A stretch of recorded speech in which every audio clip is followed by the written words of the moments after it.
गदाधर शिवासादि गौर।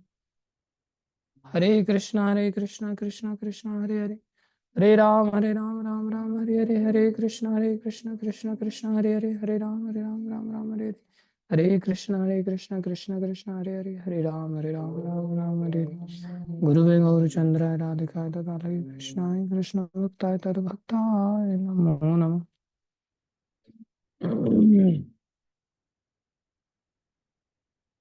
हरे कृष्णा। प्रणाम सभी भक्तों को।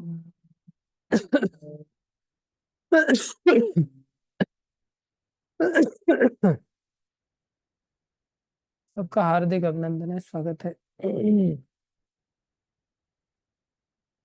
गुरु वैष्णव की दया से जो कुछ कहें कृपा करके ध्यान से सुनो।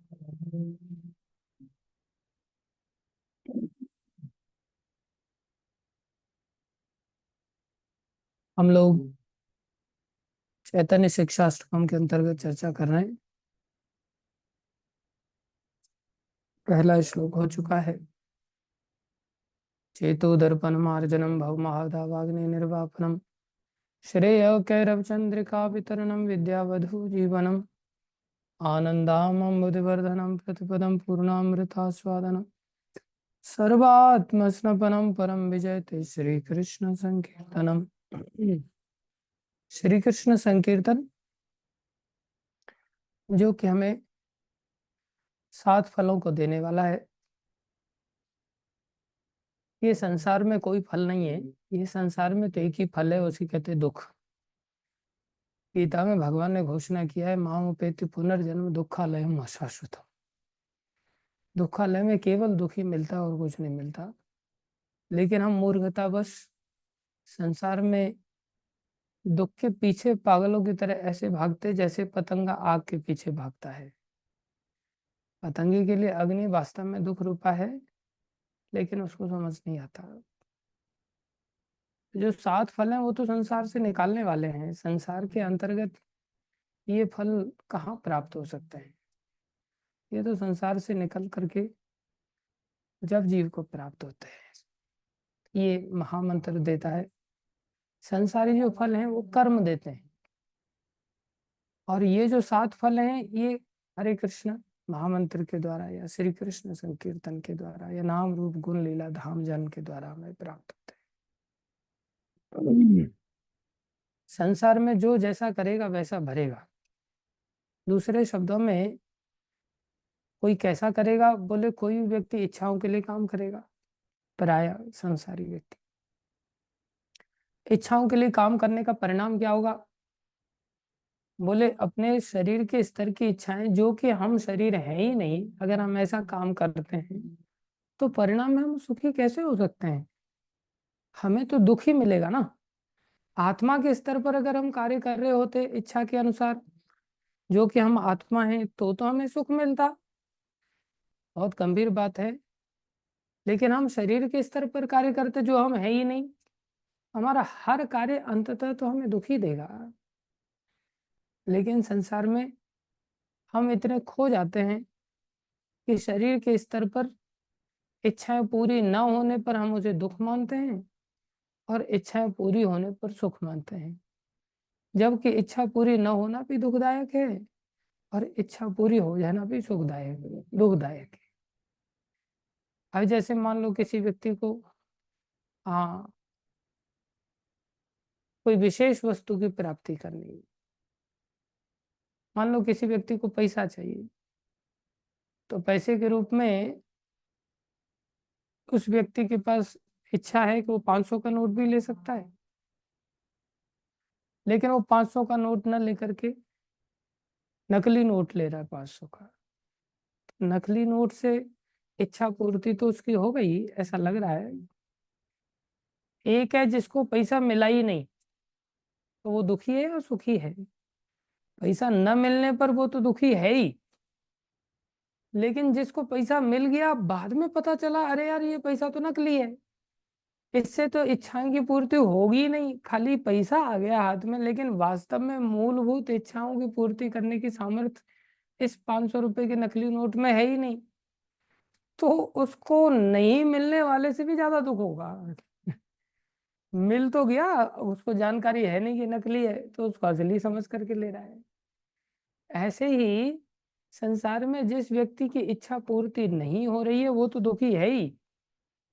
जिस व्यक्ति की संसारी असेट्स के माध्यम से, संसारी विषय वस्तुओं के माध्यम से उसको ऐसा लग रहा है कि ये मुझे प्राप्त हो रहा है, तो वो बोले नकली इच्छा की पूर्ति करने का साधन है, असली साधन नहीं है। इसलिए बाद में चल करके उसको एहसास होगा कि अरे यार, इसकी वजह से तो मैं फंस गया उल्टा। मैं तो सोच रहा था यही असली धन है, और इसके चक्कर में मैंने असली धन को लिया ही नहीं। तो संसार में इच्छा पूर्ति होना या इच्छा पूर्ति नहीं होना, दोनों ही दुखदायक है। ये सब कर्म के परिणाम स्वरूप प्राप्त होते हैं।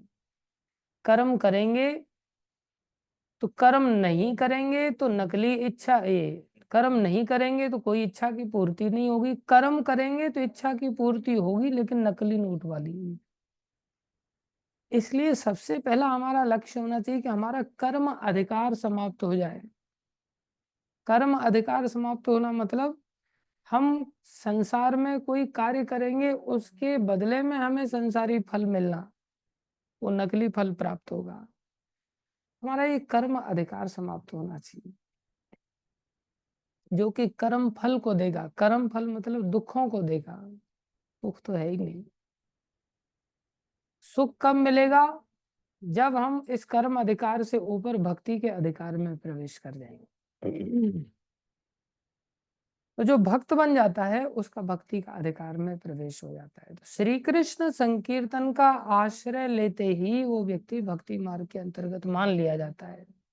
फिर चाहे उसके अंदर भौतिक इच्छाएं क्यों ना हो, लेकिन श्री कृष्ण संकीर्तन का आश्रय उसने ले लिया है, बहुत बड़ी बात है। इसलिए श्री कृष्ण संकीर्तन का आश्रय लेने के लिए कहा, कोई चीज छोड़ने के लिए नहीं।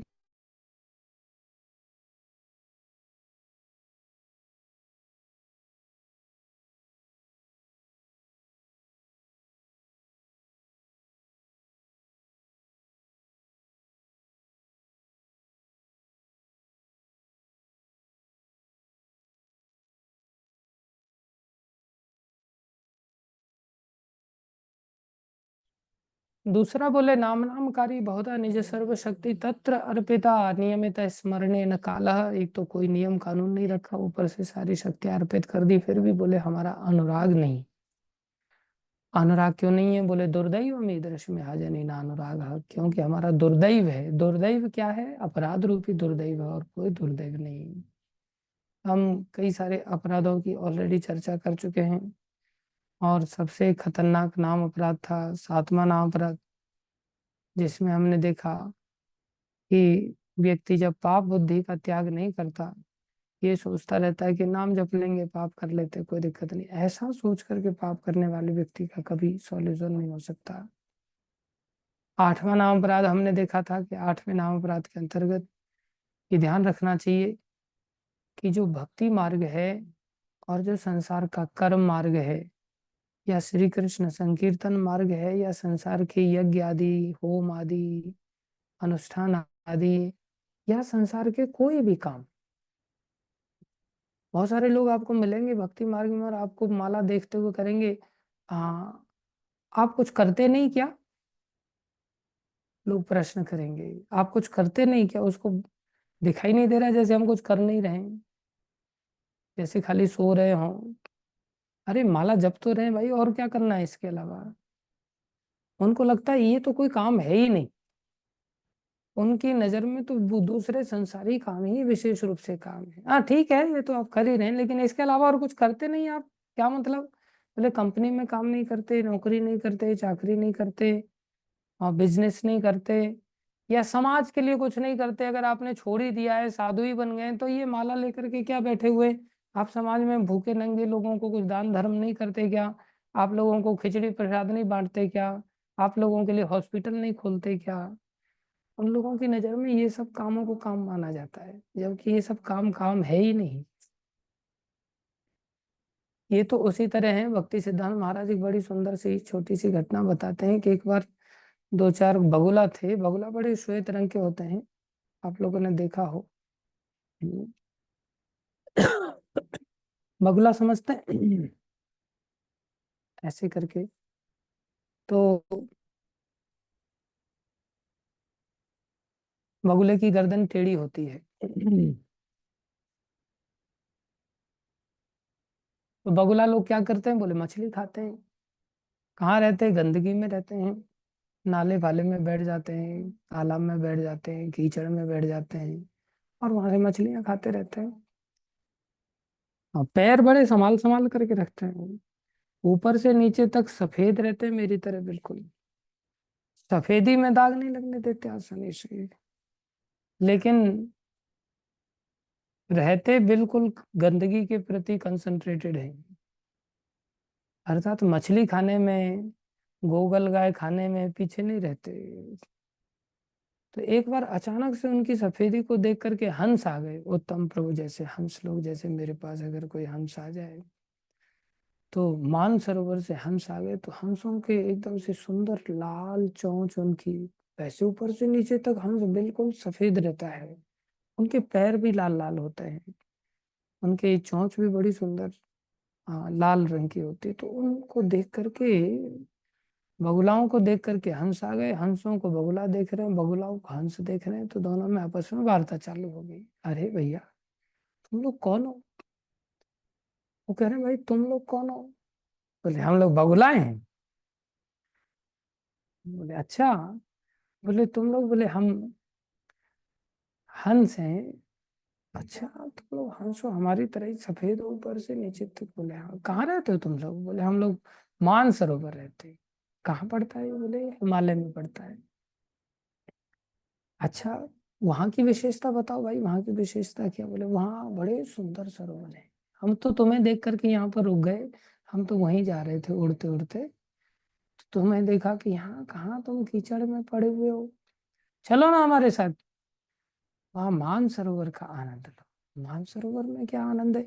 बोले क्या पानी है, एकदम ट्रांसपेरेंट पानी है, यहाँ तो तुम्हें जमीन ही नहीं दिख रही, वहां तो पानी इतना क्रिस्टल क्लियर है कि नीचे के पत्थर भी आप जमीन के देख सकते हो। अच्छा, तो वहां तुम लोग खाते क्या हो? हम खाने पीने के लिए वहां मछली फछली वगैरह पानी में मिलती है कुछ? बोले नहीं, वहां मछली नहीं मिलती। अरे मछली नहीं मिलती, जाओ जाओ फिर तुम, किसी काम की नहीं, कोई काम की जगह नहीं, तुम ही रहो वहां, हमें रहने की जरूरत नहीं। तो उनकी दृष्टि में तो मछली का जो सरोवर है वही सबसे बढ़िया है। उनको नहीं एहसास है कि भाई मोती खाए, खाने की स्थिति हंसों की होती है, तुम लोग मछलियां खाते हो, मोती खाते हैं, इतना सुंदर सुगंध है, यहाँ कितनी दुर्गंध है, उनको उन सब चीजों से कोई लेना देना नहीं।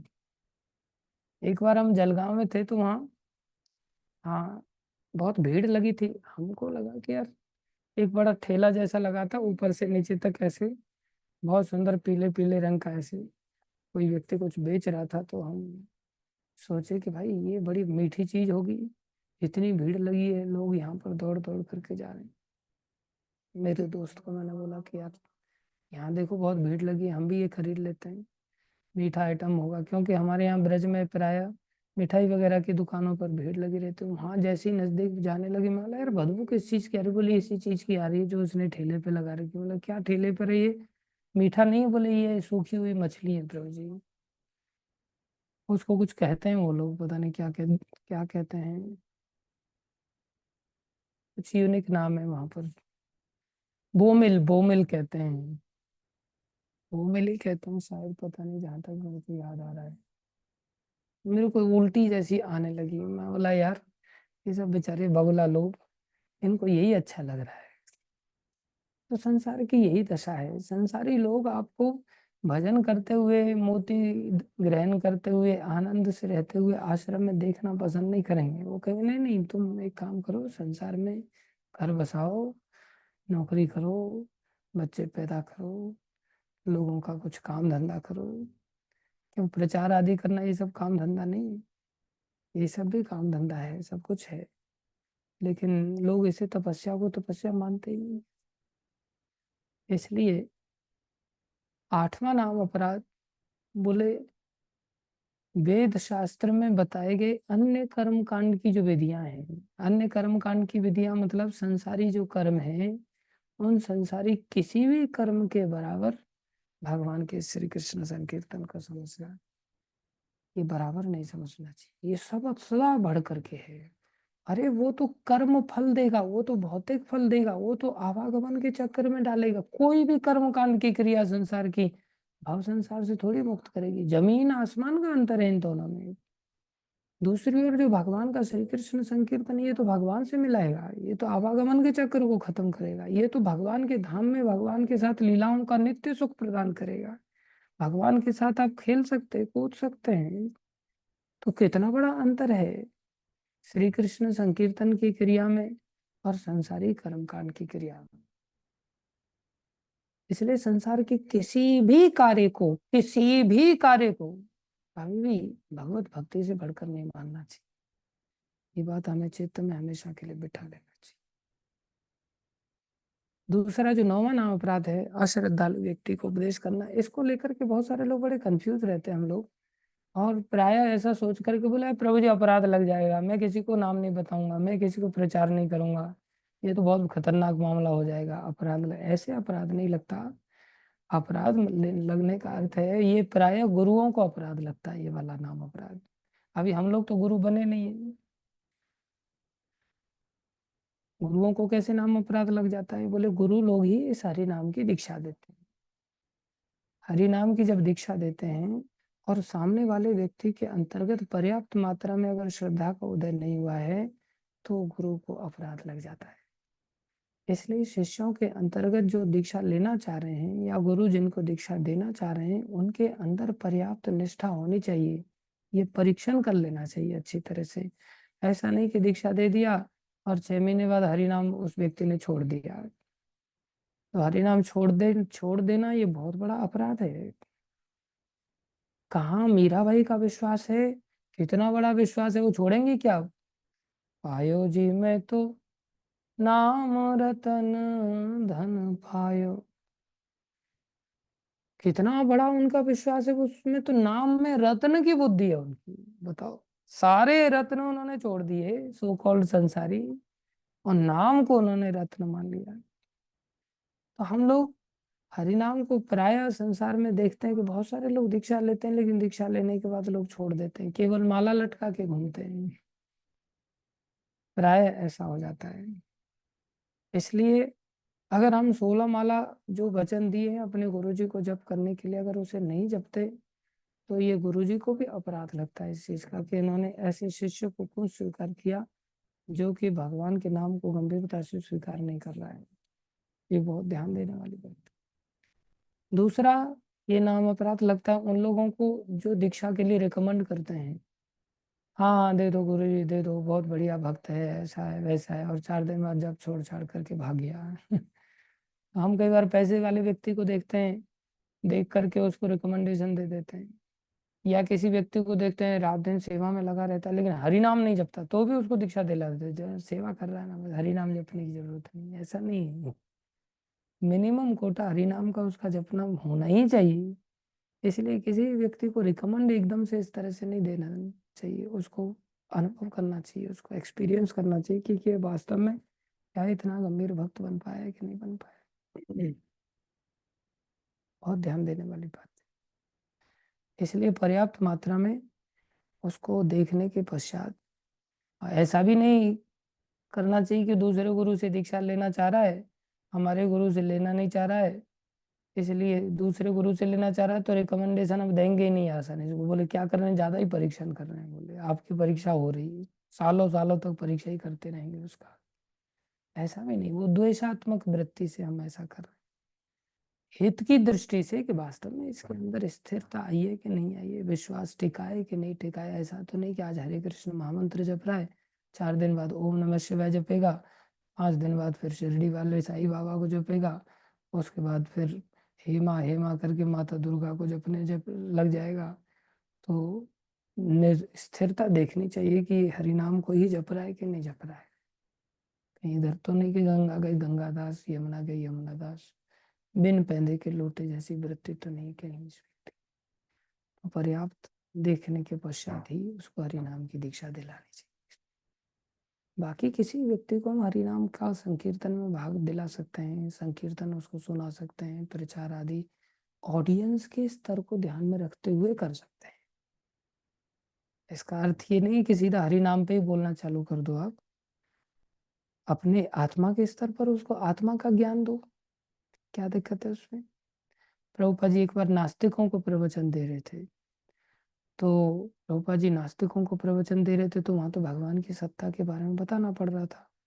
भगवान नाम की कोई चीज है, बोले अगर कोई नहीं स्वीकार करता है तो उसको मृत्यु के रूप में स्वीकार करना पड़ता है, उसको मरना पड़ेगा। तो एक माता जी जो कि हाँ शायद वसुधा माता की तरह ही माता होगी, तो बीच में ही बोल पड़ी एकदम से मुंह फट होकर के कि प्रभुपाद, जैसे नरसिंह भगवान ने हिरण्यकश्यप को मार दिया था। तो प्रभुपाद जी बोले हाँ ठीक है, चुप बैठो भाई। तो वो बोल रही थी कि प्रभुपाद आप जो प्रवचन दे रहे हैं इसमें तो नास्तिक रूप में एक प्रकार से हिरण्यकश्यप भी था, और हिरण्यकश्यप को फिर मरना पड़ा। तो वो सोच रही मैं बहुत होशियार हूँ, मैं याद दिला दे रही हूँ एक प्रकार से कि प्रभुपाद ये वाली कथा सुनाओ ना। लेकिन प्रभुपाद जी ने हिरण्यकश्यप और नरसिंह भगवान के कोई प्रसंग को नहीं सुना। प्रभुपाद बोले चुप बैठो, ठीक है पता है मेरे को। तो कई बार हम बहुत बातूनी होते हैं, बहुत अकलदार होते हैं, अपनी अकल बीच में डालने की प्रयास कर, अरे सामने वाले व्यक्ति को भगवान नाम की कोई चीज है या नहीं है यही भरोसा नहीं है, तो उसको हिरण्यकश्यप या नरसिंह भगवान कौन है उसको कैसे विश्वास दिलाया जा सकता है इस तरह से। उसको तो कॉज एंड इफेक्ट थ्योरी से पहले तो संसार की बात बतानी पड़ेगी ना। ये ध्यान रखना पड़ेगा हमको। तो हमें कई बार मैनर्स नहीं होते, हम सामने वाले व्यक्ति को कौन सी कथा सुनानी है, क्या करना है। ऑडियंस का जैसा जिसका स्तर है, बालक है तो बालक जैसी कथा सुनाओ, बड़ा है तो बड़े जैसा, पढ़ा लिखा है तो बड़े जैसा, पढ़े लिखे जैसा लॉजिक, भावनात्मक है तो भावनात्मक कथाएं सुनाओ। जो जैसा है उसके अनुसार उसको सुनाना चाहिए। तो हमें ऑडियंस की भी परख होनी चाहिए। परख नहीं होती, हम कोई भी कथा कहीं भी सुनाते हैं, फिर लोगों की निंदा चुगली के हम शिकार हो जाते हैं, वो पर हमारी निंदा करते हैं। अरे पका दिया, आपने कथा सुनाया, सामने वाला कह रहा है मैं पका दिया, आपने उसके अप्रोप्रिएट डोज नहीं दी तो वो पका हुआ फील कर रहा है। और आप सुनाए जा रहे हो, सुनाए जा रहे, आप कुछ ज्यादा ही कथा में डूब गए, और आपने माला और थमा दी उसको, बोले अच्छा अब हम 4 माला यहीं बैठ करके जप करेंगे। अब कहाँ उसको हरे कृष्ण आज तक कभी सुनाई नहीं दिया था, पहली बार इस्कॉन में आया हरे कृष्ण, और अब 4 माला करने के लिए आपने बिठा लिया उसको आधा घंटा पौना घंटे तक। कहाँ तो उसको 2 मिनट जप करना भी मुश्किल हो रहा है, आप पौना घंटा जप कर रहे हो, दोबारा कभी आएगा वो? बोले वो अपराध है, वो गालियां मारेगा आपको उल्टा, भगवान के नाम को गालियां मारेगा और संप्रदाय को गालियां मारेगा। ये सब अपराध हमारी वजह से चालू हो जाता है। इसलिए हमें परखना चाहिए सामने वाले व्यक्ति को, खाली चालू नहीं हो जाना चाहिए। ये सबसे बड़ी समस्या है। ये अपराध तब लगता है जब हम सामने वाले को सुनते नहीं है और अपना सुनाने लग जाते हैं। इसलिए एक भक्त को सबसे पहले सामने वाले व्यक्ति को अच्छी तरह से सुन लेना चाहिए कि किस स्तर का व्यक्ति है। थोड़ा सा आप बोलो, जब सामने वाला बोलने लग जाए तो उसको खाली हो जाने दो पहले ही, एकदम से उसको चुप मत करो, नहीं तो वो भरा रहेगा, फिर आप कितना भी डालोगे उसके अंदर वैसे भी कुछ नहीं जाने वाला है। इसलिए पहले सामने वाले को सुन लेना चाहिए, सुन करके समझ लेना चाहिए कि कैसा व्यक्ति है, तब उस व्यक्ति को प्रचार प्रसार करना चाहिए। बहुत सारे लोगों को मैं देखता हूँ, इतने बातों नहीं होते हैं, इतने बातों नहीं होते हैं, बकर बकर बकर बकर। और दूसरा व्यक्ति बोला एक्चुअली मैं हूँ ना ओम शांति से जुड़ा हुआ। दत्त तेरा, उसको पता ही नहीं था कि ये ओम शांति से जुड़ा हुआ है, इसके कंसेप्ट क्या है। आपने पूरा उसको कपिल भगवान देवभूति का सारा संवाद सुना दिया, नवदा भक्ति पूरी पढ़ा दी, और बाद में कह रहा है एक्चुअली में ना मैं तो यहाँ से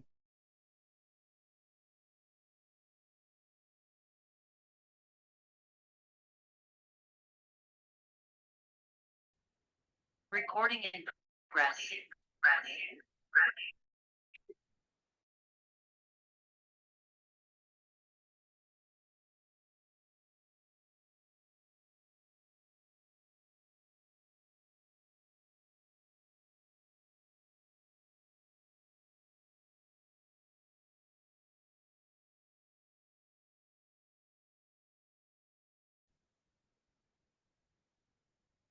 हरे कृष्ण।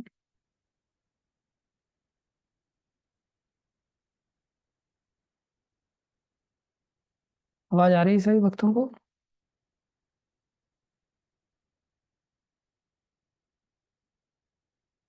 वो माइक बंद करवा के आओ मंदिर का।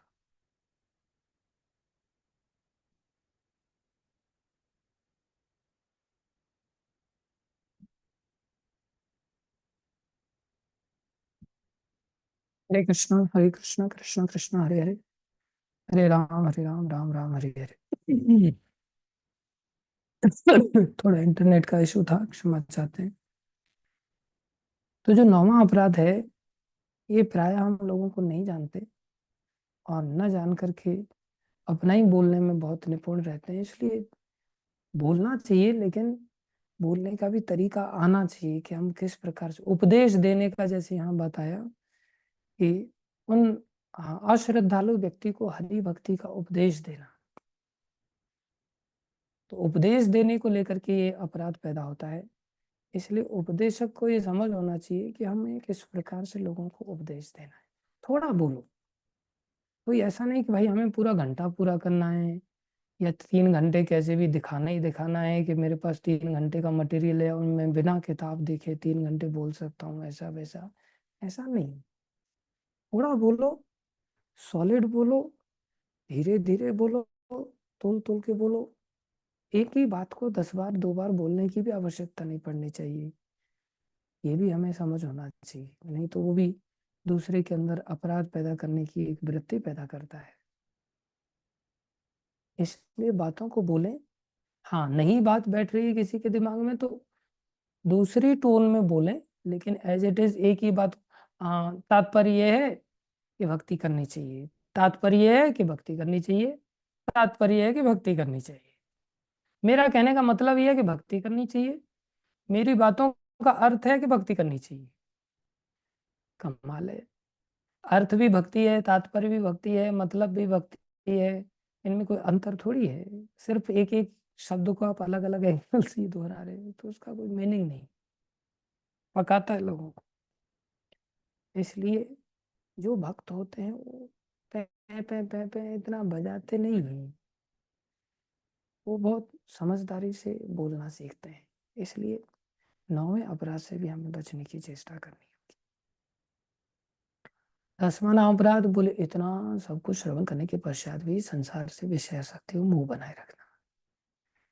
तो ये ऐसे है कि एक और आग लगाओ और फूंक मार मार के आग लगाओ, इतने अरे जल गई आग लग, ला लो 1 गिलास पानी लाओ, पानी डाल दिया 1 गिलास।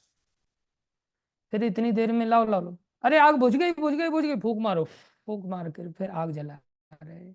अरे नहीं जल रही, ला लो कागज लाओ, थोड़ा केरोसिन लाओ, और जैसे जल ला ला ला 1 गिलास लाओ, पानी डाल दिया।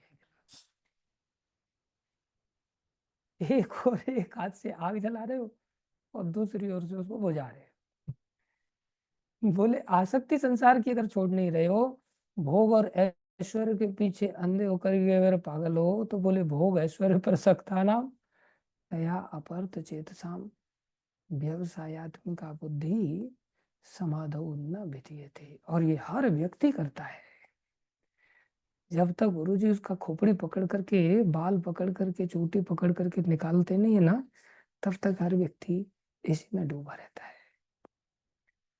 प्राय तो सारे ही नाम अपराध सारे लोग करते हैं, लेकिन इस अपराध से भी निकलना इतना आसान नहीं है। और फिर दोष भगवान के सिर पर मढ़ देते हैं। जैसे बंदर है ना, बंदर को ये एक न्याय बताया गया है कि व्यक्ति ऐसे कैसे अपेक्षा कर सकता है अपने जीवन में कि उसकी रक्षा की जाए।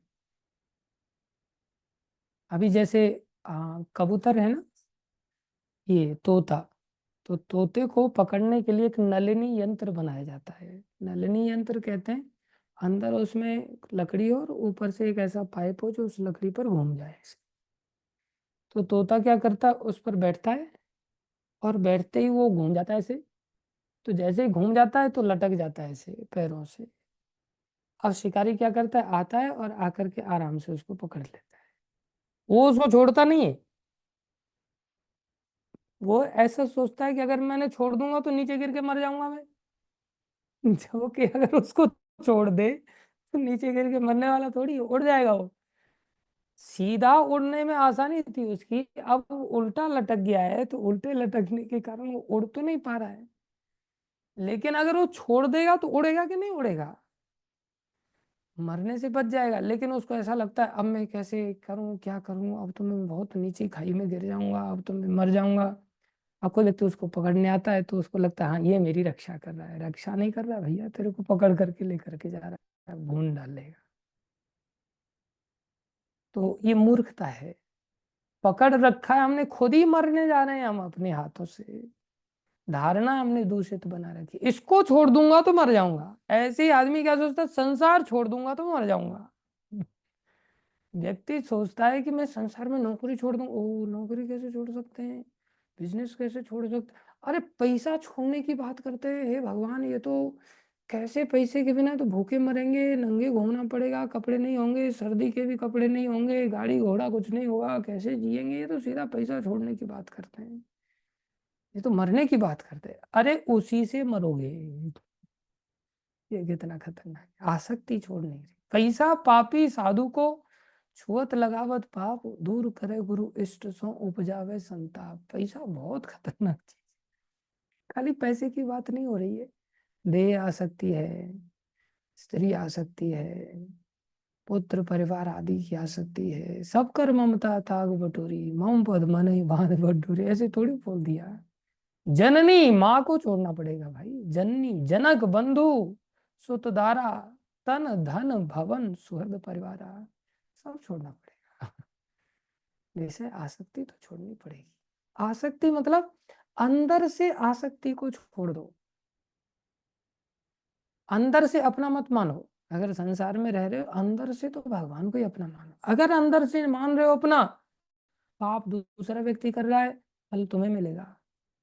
ये इतना खतरनाक है। आसक्ति के तार में कर्मों के फल दौड़ के चले जाते हैं। जैसे बिजली तार से बह जाती है, आगे पहुंच जाती है, ऐसे ही अगर मेरी पत्नी से आसक्ति है, स्त्री से आसक्ति है, तो स्त्री पाप अगर करेगी और फल में बैठा बैठा भोगूंगा। इसका अर्थ है ना कि स्त्री बच जाएगी, उसको भी पाप मिलेगा, मेरे को भी मिलेगा। अगर मेरी किसी बच्चे में आसक्ति है, बच्चा पाप कर रहा है, तो उसका फल मेरे को भी भोगना पड़ेगा। तो मुझे आसक्ति का तो कोई लाइसेंस नहीं अलाउड है। किसी भी हालत में आसक्ति का तो त्याग करना ही पड़ेगा। ऐसे ही बंदर की दशा का वर्णन करते, बोले बंदर को शिकारी कैसे पकड़ते हैं? बोले एक ऐसी सुराही जैसी होती है और उसमें वो लोग चने रख देते हैं, और चने रख देते। बंदर को चना बहुत प्यारा है। ले बंदर चना की दार, तेरे मर गए नातेदार। आजा भैया बंदर चना की दार खा ले। तो बंदर को चना बहुत अच्छा लगता है, नारियल इतना अच्छा नहीं लगता है। इसलिए लोगों का कहावत है ना, बंदर क्या जाने अदरक। हाँ अदरक नहीं अच्छा लगता, नारियल नहीं, अदरक नहीं अच्छा लगता। बंदर क्या जाने अदरक का स्वाद। लेकिन चने के लिए तो बाप छाती अड़ा देता हो। तो उसने क्या किया, उस सुराही जैसे उसमें पात्र में, मटके में चने रख देते हैं, और उसका जो होल है उसको इतना छोटा करते हैं कि उसमें बंदर का आराम से हाथ चला जाए। तो जैसे ही बंदर का अंदर हाथ चला जाता है, और फिर बंदर एकदम से चने को पकड़ लेता है। और जैसे ही चने को पकड़ता है तो मुट्ठी बंद करके ही तो बाहर हाथ निकलेगा, मुट्ठी खोल के ही तो बाहर हाथ निकलेगा। लेकिन मुट्ठी बंद करते ही वो सुराही का छेद ही इतना चौड़ा है कि उसमें से मुट्ठी बंद करके निकल ही नहीं सकता। फिर हाथ अटक जाता है। फिर वो चिल्लाता है, वो मटके को बांध देते पेड़ से। अब वो फिर खें खें खें खें चारों तरफ मचाता है। इधर शिकारी आता है, आकर के आराम से उसको पकड़ता है, लेकिन वो चने को छोड़ता नहीं। बड़ा सहज था कि वो अगर चने को छोड़ दे तो आसानी से हाथ निकाल ले और भाग जाए। लेकिन चना मुट्ठी में आ जाता है ना, तो फिर भाई छूटता नहीं। लोग कई बार कहते हैं नौकरी करें नहीं करें, क्या करें? बहुत सारे लोग तो कहते हैं नौकरी कर लेनी चाहिए। नौकरी करने के साथ ही जैसे ही 10,000 5,000 20,000 के चने मुट्ठी में आते ना, फिर ये उस कुल्ली में से हाथ नहीं निकलता। ऐसी आसक्ति हो जाती है, ऐसा आकर के वो मुट्ठी से हाथ चिपक जाता है कि मुट्ठी खुलती ही नहीं है। इतना भी आप डंडा मारो, कुछ भी करो, मरने के लिए तैयार है आदमी। जैसे गुड़ चीटे से आसक्त हो, ये गुड़ ने चीटा गुड़ से जैसे आसक्त हो जाता है और चिपक जाता है, ऐसा चिपक जाता है कि अगर आपने उसको छुड़ाया तो उसकी मुंडी अलग हो जाएगी। आपने देखा हो कई बार गुड़ में चीटे मरे पड़े रहते हैं तो उनकी मुंडी अलग रहती है, दूसरा धड़ अलग रहता है, तो बोले मुंडी कटा देंगे लेकिन गुड़ को छोड़ेंगे नहीं। वो दशा संसार में भोगों के प्रति, विषयों के प्रति, ऐश्वर्य के प्रति आसक्ति में हम सब लोगों की होती है, और माया रूपी शिकार आकर के हमें कर लेती है और हम बंदर की तरह फंस जाते हैं। इसलिए किसी भी हालत में 10वां नाम अपराध, अर्थात नाम तब तक फल नहीं देगा। नाम देख रहा है कि ये एक और तो आग लगा रहा है, मेरी भक्ति कर रहा है, मेरा आश्रय ले रहा है, और दूसरी ओर ये पानी डाल रहा है, दूसरी ओर ये संसार को छोड़ना नहीं चाहता, क्या फायदा। तो नाम उसको शीघ्र फल नहीं देता। इस प्रकार से ये दुर्दैव है जो 10 प्रकार के नाम अपराध हैं। 11वां भी एक नाम अपराध है ही है कि आ, उसको कहा जाता है ध्यान पूर्वक न जप करना। ये भी एक नाम अपराध है। तो हमें नाम के बारे में तो कुछ पता ही नहीं होता तो ध्यान क्या लगाएंगे, नाम की महिमा का ज्ञान ही नहीं है। तो नाम की महिमा को सुनते तब हम नाम को अच्छी तरह से जप पाते हैं। तो हमें बोले इन नाम अपराध अगर हो गए तो दुर्दैव हमारा खतरनाक पैदा हो गया है। और कोई नाम हमसे अपेक्षा नहीं कर रहा है। आपकी आंखें बहुत सुंदर होंगी तो ही आप जप कर सकते हो, ऊंची नाक वाले होंगे तो ही आप जप कर सकते हो, पतले होठ वाले होंगे तो ही जप कर सकते हो, अंग्रेजी भाषा बोलने वाले होंगे तो ही आप जप कर सकते हो, दांत आपके साफ रखने रखोगे तो ही आप जप कर सकते हो। ऐसा कुछ नहीं है, किसी भी दशा में कोई नियम कानून किसी भी अवस्था का नहीं है। कोई अधिकारी नहीं है कि आपको दिया जाए कि ये अधिकार पे ही आप नाम जप कर सकते हो। छोटा बड़ा, लूला लंगड़ा, अमीर गरीब, काला गोरा, मोटा पतला, जैसा भी कोई भी व्यक्ति है, हर व्यक्ति भजन कर सकता है, बशर्ते वो इस दुर्दैव को मिटा ले। बोले दुर्दैव कैसे मिटता है, एक तो हम करें नहीं, और जो हो चुके हैं वो कैसे मिटेंगे। बोले वो नाम से मिटेंगे, नाम ही उनको मिटाएगा। उसके लिए क्या करना है, बोले नाम को थोड़ा सा बढ़ा देना चाहिए, इतना बढ़ा देना चाहिए, इतना बढ़ा देना चाहिए कि नाम अपराध करने की जगह ना बचे, फुर्सत ही ना मिले। अच्छा, अपराध करने की फुर्सत ही नहीं मिलेगी तो अपने आप अपराध खत्म हो जाएंगे, जो पहले हो रखे वो भी आगे तो होंगे ही नहीं। नाम अधिक लेने का अर्थ ये नहीं है कि अधिक लेने से हाँ भक्ति बढ़ जाएगी हमारी, या अधिक नाम में ज्यादा ताकत है और एक नाम में कम ताकत है, ऐसा नहीं। हमने पहले भी बोला सारी सृष्टि के लोग मिलकर के कितने भी जघन्य कर्म कर लें, पाप कर्म कर लें मिल करके, और एक अकेली आराधिका माता कृष्ण नाम जो बोल देंगी, बोले उसी से सारे पाप खत्म हो सकते हैं। एक कृष्ण नाम की ऐसी महिमा है। लेकिन ओले पाप, सारे पाप खत्म हो सकते हैं, इतना महिमा बोलना भी ये नाम का अपमान है, छोटी महिमा है ये। ये तो समझाने के लिए बताई जा रही। कृष्ण नाम तो साक्षात श्री कृष्ण है, वो क्या नहीं कर सकते, सब कुछ कर सकते हैं।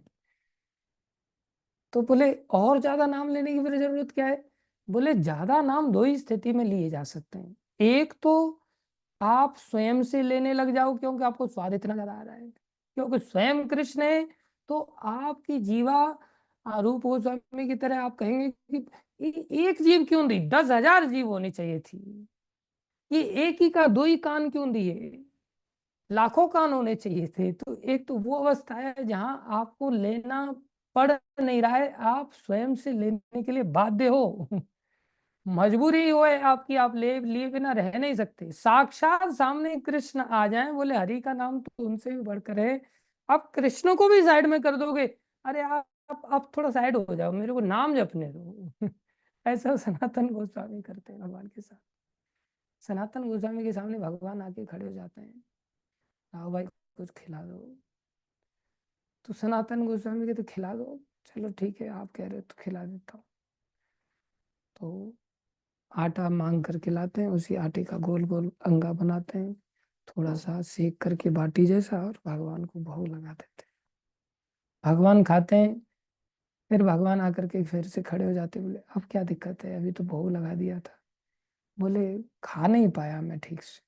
तो क्या मतलब, उसमें नमक भी नहीं था, खाली आटा घोल करके तुमने सेक के दे दिया मेरे को, नमक तो डालते। अच्छा अच्छा चलो ठीक है नमक डालता हूँ। गए फिर से बेचारे भिक्षा मांगने के लिए, तो भिक्षा वाले भी, वो तो beggars are beggars not the choosers. भिक्षा, भिखारी को तो वास्तव में भीख मांगनी होती है, उसमें चॉइस थोड़ी होती है कि भाई मेरे को ये दे दो ये दे दो ये दे दो। फिर भी सोचे नमक की कोई ज्यादा कीमत नहीं होती, नमक मांग लेते। तो बेचारे नमक मांग के लिए आए। वैराग्य की मर्यादा में चॉइस नहीं होती, लेकिन फिर भी उन्होंने मांगा, नमक दे दो भैया थोड़ा सा। तो नमक डाल करके फिर भगवान सामने आ गए। अब क्या दिक्कत है, मेरे को जप करने दो ना। बोले नमक तो दे दिया, लेकिन खुरदरा इतना है, रूखा इतना है कि अंदर जा ही नहीं रहा है, गला छील रहा है, पूरा जबड़ा छील दिया। बोले क्या चाहते हो, बोले थोड़ा घी भी, थोड़ा मक्खन वगैरह के साथ में थोड़ा मिल जाए। तो बोले अभी वो इंतजाम इतना मेरे बस की बात नहीं है, आपका तो डिमांड पे डिमांड बढ़ता ही जाता है, मैं तो फिर एक एक आइटम मांगते ही रह जाऊंगा, जब कैसे करूंगा मैं, मेरे को तो हरि नाम में बड़ा आनंद आ रहा है। आप थोड़ा साइड में हो जाओ, आप अपना इंतजाम करना है तो खुद करो भैया, अपना अपना आप देखो, मेरे पास तो फुर्सत नहीं नाम जपने से। सनातन गोस्वामी ऐसा नाम जप रहे हैं। तो एक तो वो अवस्था है जिसमें कि आदमी, देखो हमारी दशा ऐसी नहीं है, पता नहीं आपकी हो तो अलग बात है। हाँ मेरी तो बिल्कुल ही ऐसी दशा नहीं, मैं तो हरि नाम देखते अरे यार ये और बोझ आ गया, ये भी और खत्म करना पड़ेगा अभी, मजबूरी में गुरु जी का डंडा है इसलिए करना पड़ता है। लेकिन सबकी उत्तम मोहन प्रभु जैसी दशा नहीं है। वो तो निरंतर इस रस के साथ हरि नाम जपते हैं। तो हरि नाम जपना दूसरा दशा कौन सा है, बोले दूसरा फिर जब एक ही नाम से काम हो रहा है, मान लो किसी को टेस्ट आ रहा है तो चलो ठीक है भाई तू रात दिन जप ले, लेकिन जिसको टेस्ट ही नहीं आ रहा है उसके लिए तो एक ही नाम बहुत है ना। बोले अभी सब लोगों ने मिलके पाप कर कहाँ किया है, बहुत सारे लोग तो भक्ति कर रहे हैं, मैं एक ही नाम जपूंगा बस।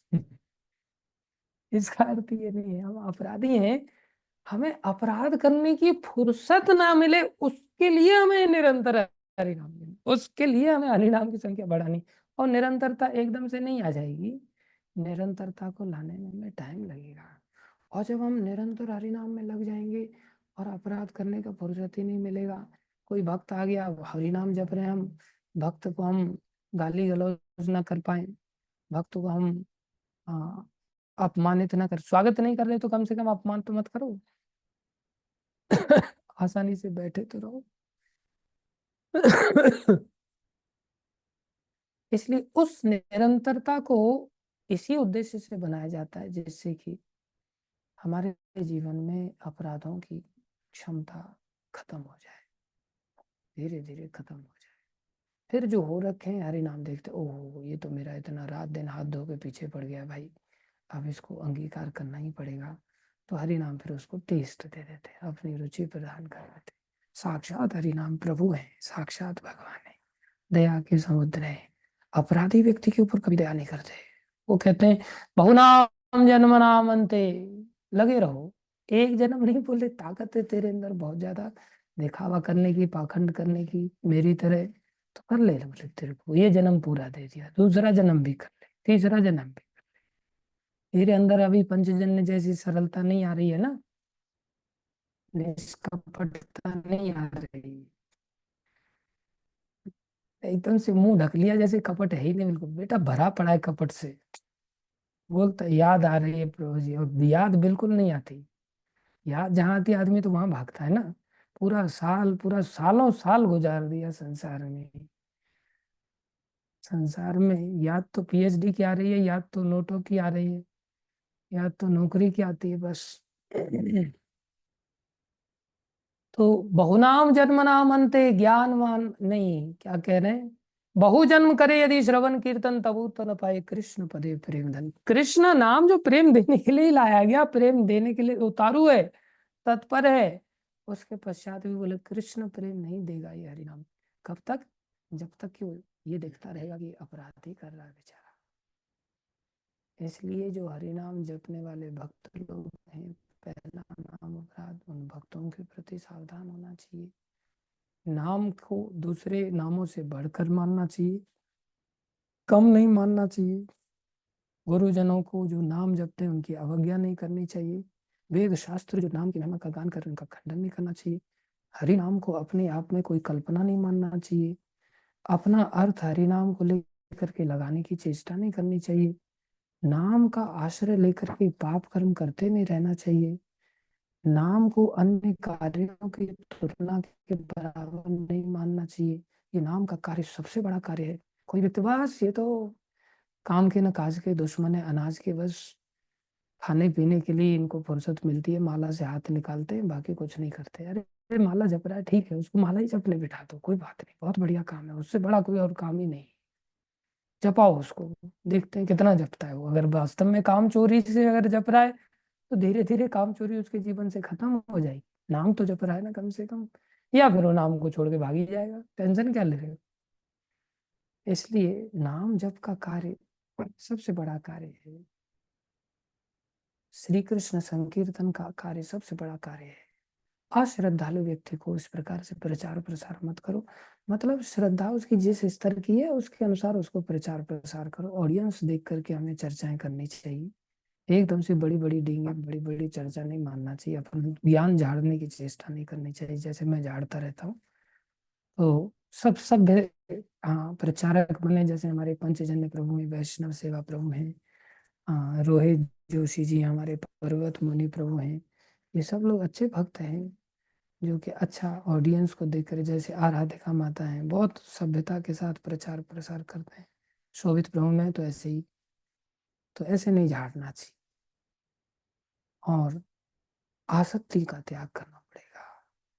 नहीं तो सुबह सुबह आग लगाते, दिन भर पानी डाल देते, फिर शाम सुबह सुबह आग लगाते, फिर पानी डाल देते, बंदर की तरह चने पकड़ करके बैठे हुए, तोते की तरह नलिनी अंतर पे उल्टे लटके हुए, मर जाएंगे भाई। अरे क्यों मर जाओगे, रोटी चाहिए, रोटी दिखा देते हैं यहाँ से कि भाई आश्रम में रोटी मिलती है, चिंता की बात नहीं है कि नहीं गुगलानी जी। सब कुछ मिलता है, चिंता की बात नहीं है। टेंशन फ्री रहना चाहिए हमको। बस संसार की आसक्ति का त्याग करना है। धन्यवाद सभी का धैर्यपूर्वक श्रवण करने के लिए। हाँ, दूसरे श्लोक के अंतर्गत दुर्दैव था, इस दुर्दैव को हम सबको मिटाना है। और ये सुलभ नाम है संसार में सबके लिए, सर्वश्रेष्ठ नाम पहले श्लोक से सीखा, और सर्व सुलभ नाम। बस दुर्दैव मिटा दो, बेड़ा पार है। धन्यवाद सभी का। श्री चैतन्य शिक्षाष्टकम की जय, श्रील प्रभुपाद की जय, श्री गुरु महाराज की जय, अनंत कोटि वैष्णव वृंद की जय, आप सब भक्तों की जय। हरे कृष्ण।